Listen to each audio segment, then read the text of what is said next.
October 15th, 2019, Olympic National Forest. Elena Vasquez had spent 7 years running from the sound of her daughter's last scream.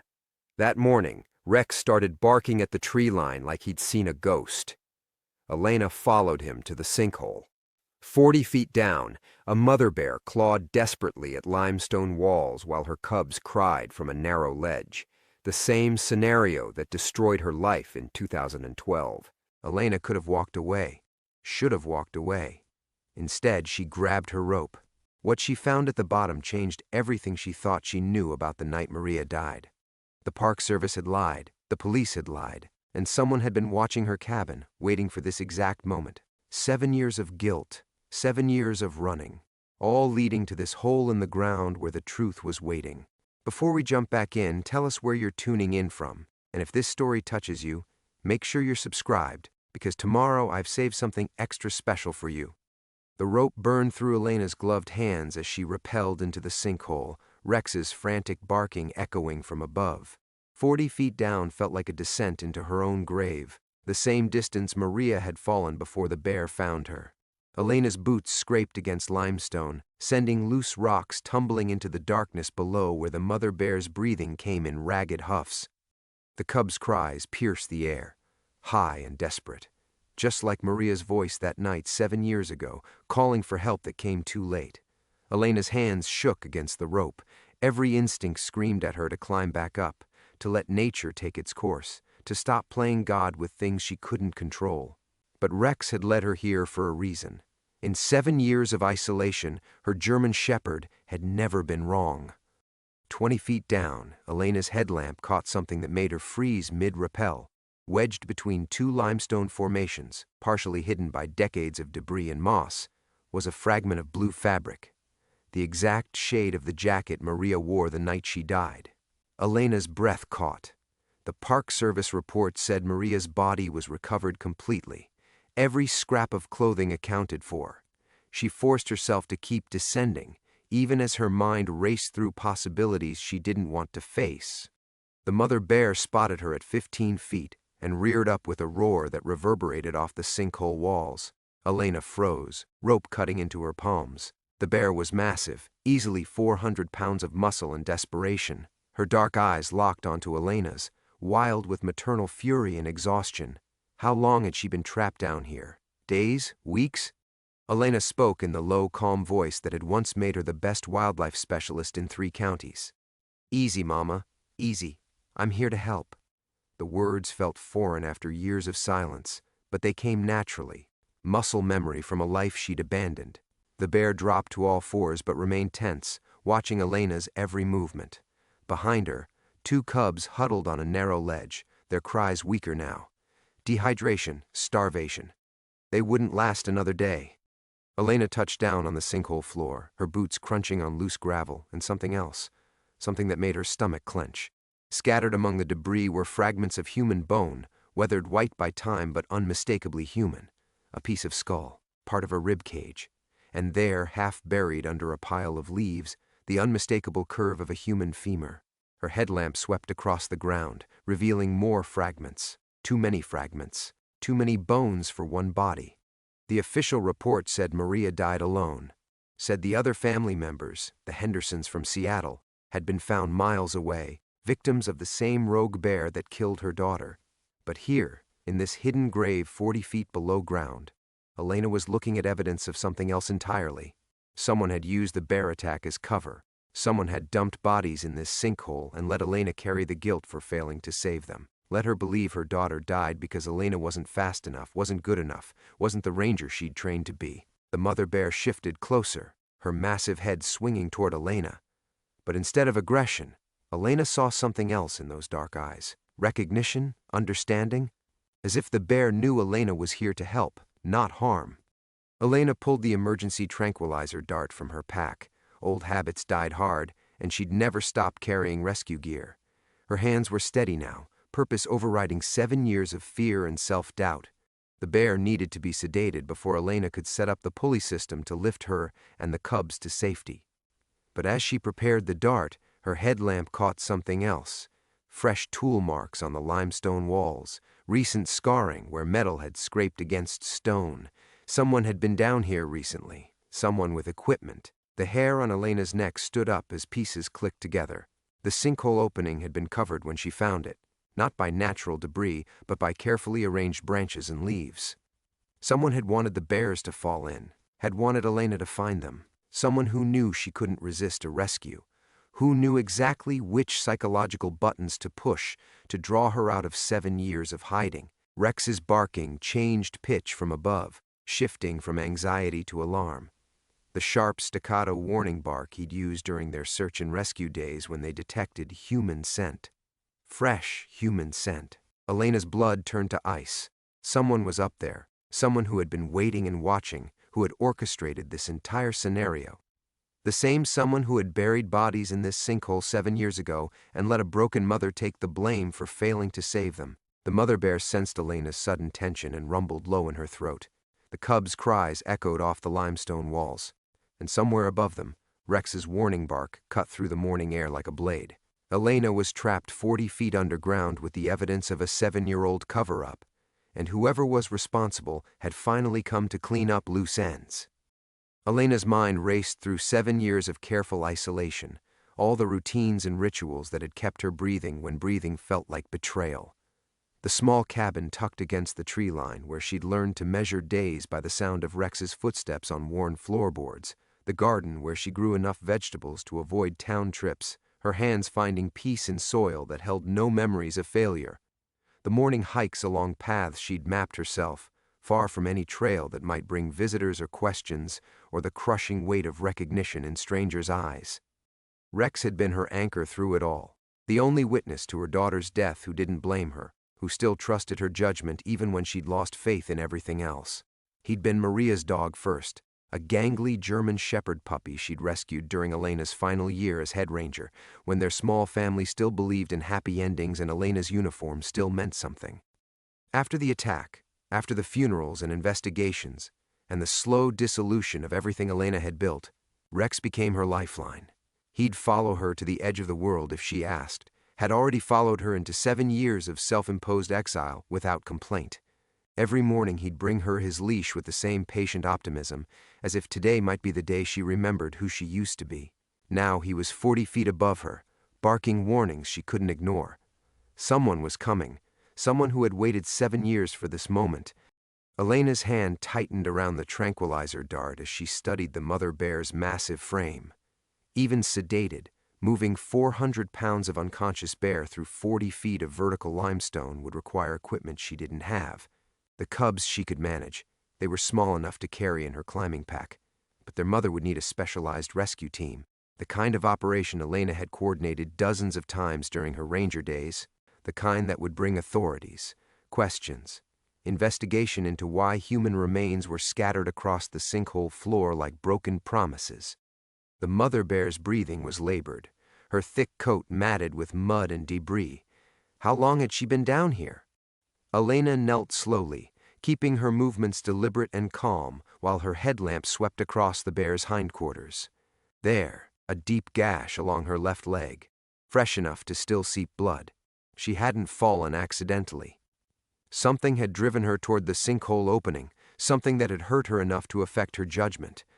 Elena's throat tightened as memory surfaced unbidden.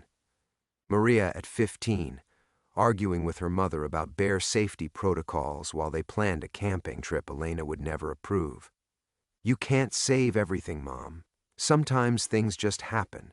Such wisdom from a girl who'd never learned to look both ways before crossing emotional minefields, who died trying to help strangers because Elena had taught her that helping was what good people did. The irony cut deep. Maria had been right. Elena couldn't save everything. Couldn't even save the one thing that mattered most. Above them, Rex's barking intensified, then suddenly stopped. The silence was worse than the warnings, heavy with implications Elena didn't want to face. Someone was up there, someone who had orchestrated this entire scenario, who knew Elena's psychological triggers better than she knew them herself. The blue fabric fragment caught her eye again, and Elena felt the familiar weight of guilt settle across her shoulders like a mourning shroud. For 7 years, she'd carried the story they'd told her: a rogue bear, a family of tourists who ignored safety warnings, a teenage girl who died because her mother hadn't been fast enough to reach her. Elena had built her isolation on that foundation of failure, had let it justify every morning she woke up wishing she hadn't. But the bones told a different story. The tool marks on the limestone walls whispered of human intervention. The carefully arranged camouflage over the sinkhole opening screamed of premeditation. Someone had murdered the Henderson family. Someone had killed her daughter to keep her quiet. Someone had let Elena destroy herself with manufactured guilt while they walked free for 7 years. The mother bear shifted closer, and Elena found herself looking into dark eyes that held no judgment, only exhaustion. Here was another mother who'd failed to protect her children, another creature trapped by circumstances beyond her control. Elena reached out slowly, her gloved hand brushing against the bear's massive shoulder. The animal didn't flinch. "I know," Elena whispered, her voice barely audible over the cub's weak cries. "I know what it feels like." Rex's leash was still tangled around her wrist from their morning walk, a habit that had kept her connected to the world when everything else fell away. The worn leather was soft with age and use, a tangible reminder of the life they'd built together in their small corner of nowhere. Whatever was happening above them, whoever was waiting, would have to go through both of them. Elena had spent 7 years learning how to disappear. Now she needed to remember how to fight. Elena's hand moved instinctively to her radio. 7 years of isolation hadn't broken the reflex, but found only empty air where her belt clip used to be. The silence from above stretched like a held breath, Rex's absence of barking more terrifying than any alarm. She pressed herself against the limestone wall, headlamp dimmed, listening to the mother bear's labored breathing and the cub's weakening cries. Then she heard it, a voice, muffled by 40 feet of earth and stone but unmistakably human, male, calm in a way that made Elena's blood freeze. "Good boy. That's a good boy." Rex's answering whine drifted down the sinkhole opening. Not pain, but confusion. Submission. Someone was up there with her dog, someone Rex wasn't attacking, someone he knew. Elena's mind raced through possibilities, each one worse than the last. 7 years of careful isolation meant her circle of contact was almost non-existent. The grocery clerk in Forks who never made eye contact. The propane delivery driver who left tanks by the gate without knocking. The postal worker who... The postal worker. Elena's breath caught as memory crystallized. Carl Morrison, mid-50s, 20-year veteran of the Postal Service, who'd been delivering to her remote address since she moved to the peninsula. Always friendly, always asking how she was settling in, always lingering just a moment too long at her mailbox. She'd thought it was kindness, maybe loneliness, a civil servant making human connection in the wilderness routes nobody else wanted. But Carl had worked these mountains for 2 decades. Carl knew every trail, every hidden ravine, every place a person could disappear without trace. Carl had access to her mail, her patterns, her carefully guarded solitude. Carl had been here the morning after Maria died, had delivered the official reports that destroyed her world with their clinical language about bear behavior and human error. He'd watched her read every word, had seen the exact moment Elena stopped believing in her own competence. "Elena?" The voice carried down the sinkhole now, echoing off limestone walls that had hidden secrets for 7 years. "I know you're down there. Rex led me right to you, just like I knew he would." The mother bear lifted her massive head, nostrils flaring at the scent of a stranger above. Her cubs pressed closer to her flanks, instinctively seeking protection from a threat they couldn't see. Elena felt the same primitive fear clawing at her chest, the helpless terror of prey realizing the trap had been sprung. "You always were too smart for your own good," Carl's voice continued, conversational now, as if they were chatting across her garden fence instead of a 40-foot grave shaft. 7 years I've been waiting for you to put it together, waiting for you to stop wallowing and start thinking like the ranger you used to be." Elena's hands shook as she checked her climbing gear. 40 feet of vertical ascent with someone hostile waiting at the top. Rex was up there, probably leashed or restrained, being used as leverage against her natural instincts. The bears were dying slowly at the bottom of a deliberate trap, and somewhere in the bone fragments scattered around her feet lay the truth about her daughter's death. Maria figured it out, you know. Carl's words hit Elena like physical blows. Smart girl, just like her mother. Too smart. She saw me with the Henderson family that night, saw what really happened before I could stage the bear scene. Had to make a choice about letting her walk away or... Elena pressed her back harder against the limestone, bile rising in her throat. Maria hadn't died in a random attack, hadn't died because Elena failed to reach her in time, had died because she'd witnessed a murder and been eliminated as a threat by someone who'd spent 7 years watching Elena destroy herself with manufactured guilt. I made it clean, Carl continued, his voice echoing with perverse pride. Quick. She didn't suffer like the others. Professional courtesy, ranger to ranger. Your daughter died a hero, trying to save people who were already dead. The mother bear sensed Elena's emotional shift and rumbled low in her throat, a sound that vibrated through the sinkhole walls like approaching thunder. The cubs' cries had weakened to barely audible mewls. Time was running out for all of them. The bears were a nice touch, don't you think? Carl's laugh carried no humor, only satisfaction. Took me 3 tries to find a mother with cubs, another week to drive her toward the opening. Amazing how pain makes even the smartest animals stupid. Just like grief, I suppose. Elena closed her eyes, feeling 7 years of carefully constructed isolation crumble around her. The quiet morning routine, the garden that had given her purpose, the hiking trails where she'd found something resembling peace, all of it built on lies. All of it orchestrated by a man who'd been watching her suffer while he perfected his next move. Rex's whine echoed down again, sharper now, edged with distress. Elena opened her eyes and looked at the mother bear, both of them trapped creatures who'd failed to protect what mattered most. The difference was, Elena still had a chance to fight back. Elena's first instinct was denial, the same protective mechanism that had carried her through 7 years of manufactured guilt. This couldn't be real. Carl was just the postal worker, the quiet man who brought her bills and catalogs with careful courtesy. The bones scattered around her feet belonged to animals, not humans. The blue fabric was coincidence, weathered hiking gear from some unrelated accident, but denial cracked against the weight of evidence like ice under spring sun. The tool marks on limestone, the fresh blood on the mother bear's flank, Rex's submissive whine echoing down from above, the sound of a dog who knew his captor. I can hear you thinking down there. Carl's voice drifted into the sinkhole, patient as a spider waiting for its web to tighten.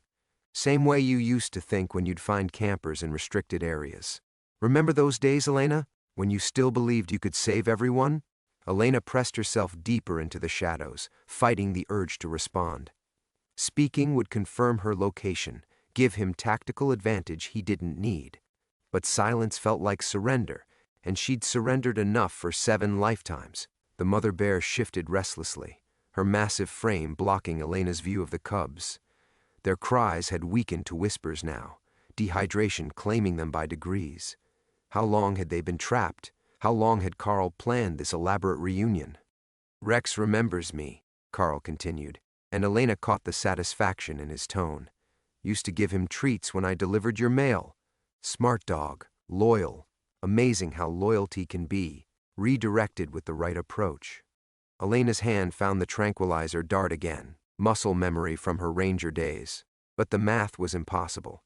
Even if she could sedate the mother bear, even if she could rig a pulley system for the cubs, Carl controlled the surface. He controlled Rex. He controlled the narrative that would emerge from this place, unless she changed the equation. The sinkhole walls told their own story in limestone layers, geological time carved into readable text for those who knew how to look. Elena had spent enough years mapping cave systems to recognize structural weaknesses, the hairline fractures that ran through sedimentary rock like fault lines through a marriage. This wasn't just a natural formation. Someone had helped it along, had excavated the opening wider to accommodate what needed to disappear. The Henderson family was supposed to be simple.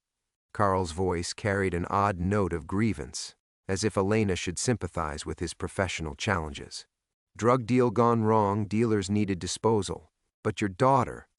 Elena bit down on her tongue until she tasted copper, using pain to focus through the rage building in her chest. Maria, in the evidence photos, positioned carefully among manufactured bear sign. Maria, who'd been trying to help strangers, who died because she witnessed something that couldn't be allowed to live. Above them, Rex whined again, a sound Elena recognized from their search and rescue days when he'd found remains the handler wasn't ready to see. He was trying to warn her about something, trying to communicate across 40 feet of separation and 7 years of careful routine. The mother bear's breathing had grown more labored, her huge chest rising and falling in irregular rhythms. Stress, dehydration, possibly internal injuries from whatever had driven her toward the sinkhole opening. Her cubs pressed against her flanks like they could hold her together through proximity and need. Elena understood that desperation, the futile mathematics of maternal protection. She'd spent 7 years calculating different outcomes, different choices, different versions of that night where she'd been fast enough, smart enough, present enough to save her daughter. But the real equation had been simpler. Carl Morrison versus Maria Vasquez, and only one of them was walking away. "I kept an eye on you all these years," Carl said, his voice taking on the conversational tone of someone sharing professional satisfaction. "Made sure you had what you needed. Mail delivery to your door, friendly check-ins, someone who knew where you were if anything happened. You appreciated that, didn't you? The illusion of safety?" The word illusion hit Elena like a physical blow. Her cabin tucked against the tree line, isolated enough for privacy, remote enough for vulnerability. Her carefully mapped hiking routes, predictable patterns Carl could track and anticipate. Her morning routine with Rex, so regular it had become a countdown timer for someone patient enough to wait for the right moment. 7 years of healing had been 7 years of preparation for this moment. Carl had needed her functional enough to uncover what he'd buried, desperate enough to descend into his trap, isolated enough that her disappearance would raise no immediate questions. The mother bear suddenly lifted her massive head, nostrils flaring as she scented something Elena couldn't detect, her dark eyes fixed on a point beyond Elena's shoulder, where shadows pooled deepest among the scattered bones. The bear's rumble carried a new note, not aggression, but recognition. Elena turned slowly, following the bear's gaze, and her headlamp caught the glint of something metallic wedged between limestone formations, not bone, not fabric, something that belonged to the living world above, something that had no business 40 feet underground unless someone had brought it down deliberately. A radio, still functional, still receiving.